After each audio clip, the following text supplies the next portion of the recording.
नमस्कार, मैं हूँ गरिमा। स्वागत है आपका जमजम न्यूज में। आइए देखते हैं खबरें विस्तार। मध्य प्रदेश के ओंकारेश्वर में आश्रम संचालित करने वाले एक शख्स के साथ 22 लाख रुपए की ठगी होने का मामला सामने आया है। पीड़ित व्यक्ति का कहना है कि वह ओंकारेश्वर स्थित अपना आश्रम लंबे समय से संचालित कर रहा हूं, जहां बीते दिनों इंदौर के कुछ लोग इंदौर के रंजीत हनुमान मंदिर नकली क्राइम ब्रांच के पुलिस अधिकारी बनकर उनके पास पहुंचे और उन पर कई तरह के आरोप लगाते हुए उनके अकाउंट से टोटल 22 लाख रुपए ट्रांसफर करवा लिए, जिसमें एक 4 व्हीलर वाहन भी शामिल है जो अपने साथ ले गए, जिसका अभी तक पीड़ित को कुछ भी पता नहीं है। इस मामले को लेकर पीड़ित मोहितानंद महाराज ने बताया कि उन्होंने इंदौर स्थित पुलिस विभाग में इसकी शिकायत की है। वहीं मुख्यमंत्री को भी उन्होंने न्याय के लिए पत्र लिखा है। मोहितानंद महाराज की माने तो उन्होंने इस मामले में अब कोर्ट में याचिका भी दायर की है और न्याय मांगा है। इस मामले में पीड़ित के पक्ष के अधिवक्ता असगर वारसी ने भी मीडिया के सामने अपनी प्रतिक्रिया दी है।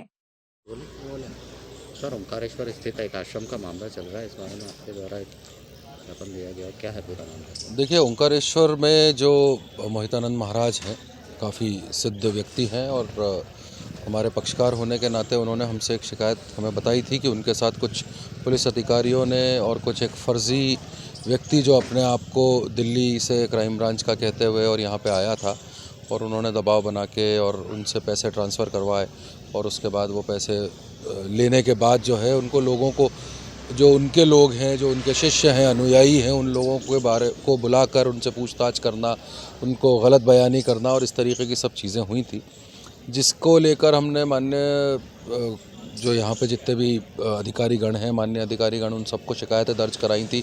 इसके साथ साथ हमने माननीय मुख्यमंत्री महोदय, राज्यपाल महोदय, प्रधानमंत्री महोदय, सबको हमने एक एक शिकायती आवेदन दिया था कि इस तरीके की घटना जो हमारे साथ हुई है, ये घटना अपने आप में एक तो निंदनीय है, क्योंकि एक सिद्ध पुरुष जो कि धार्मिक कार्यों में लिप्त हैं, जिनका कोई दुनियादारी से लेना देना नहीं है, उनके साथ आप इस तरीके की घटना कारित कर रहे हैं, तो उसका संज्ञान लेने और साथ साथ एक सिद्ध पुरुष के साथ धोखाधड़ी, क्योंकि जो हम आम तौर पे आजकल देखते आ रहे हैं कि लोगों के साथ इस तरीके की धोखाधड़ियाँ हो रही हैं, पर कभी भी सोच विचार से बाहर होती है ये चीज़ कि किसी सिद्ध पुरुष के साथ इस तरीके की कोई घटना हुई हो। तो हमने उसकी शिकायत करी। उसके बाद हमने माननीय उच्च न्यायालय में एक याचिका दायर की है, जिस पर मोहितानंद महाराज की तरफ से हमने ये मांग करी है कि जो भी इसमें अधिकारी संलिप्त हैं उन पर कार्रवाई हो।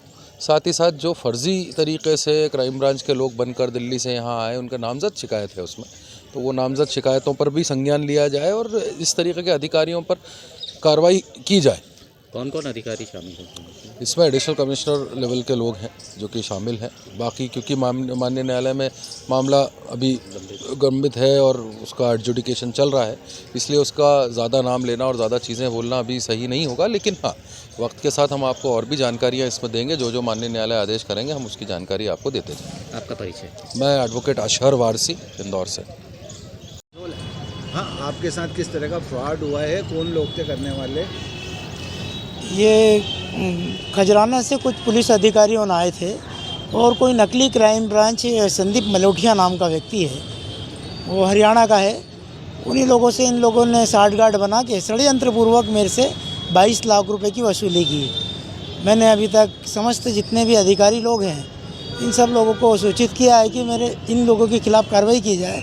अभी तक कोई कार्रवाई नहीं हुई है। बस अब लास्ट में मैं मुख्यमंत्री कार्यालय जाके उन्हीं का दरवाज़ा खटखटाऊंगा, अदरवाइज मैं अनशन पर बैठ जाऊंगा साहब। नहीं, काय के पैसे लिए थे आपसे? आप क्या करते हैं, काम क्या है? सब मेरा काम क्या, आश्रम है मेरा, आश्रम पर दान दक्षिणा वगैरह सब आती रहती है। और इन लोगों ने देखा कि महाराज के पास पैसा है तो इनको किसी भी तरह से दबा के ये पैसा छीन लिया जाए, यही हरकत रही है इन लोगों की। बस मेरा सरकार से यही आग्रह है कि किसी भी तरह से मेरा पैसा मुझे वापस दिला दिया जाए और मैं इस केस को बंद कर दूं। अदरवाइज मैं उच्च न्यायालय को क्या बोल के लिए आपसे पैसे इन्होंने? इन लोगों ने बस यही बोल के लिया है कि आप ये जो अमाउंट है आपके पास, ये अमाउंट सीधे सीधे हमारे अकाउंट में डाल दो, अदरवाइज नाना प्रकार की धारा लगा के तुम्हारी जो मान सम्मान बना हुआ है उसको ख़त्म करने का हम कार्य करेंगे। तो मैं वहाँ डर के कारण मैंने कहा कि भाई जो आपको चाहिए वो ले लीजिए, भाई मेरा नाम ख़राब ना करें। नहीं, किस तरीके से लिए इन्होंने? कार भी ली है आपकी कुछ? हाँ, मेरी गाड़ी भी ले ली इन्होंने। बलेनो पे 29-30 पे साइन करवाया RTO फॉर्म में। और दूसरा एक मेरे से 8 लाख रुपए का चेक भी लिया है और धमकी भी दी है कि ये जो पैसा लिया है आप कार्रवाई इधर उधर मत करवाना, नहीं तो आपको जान से मरवा दिया जाएगा।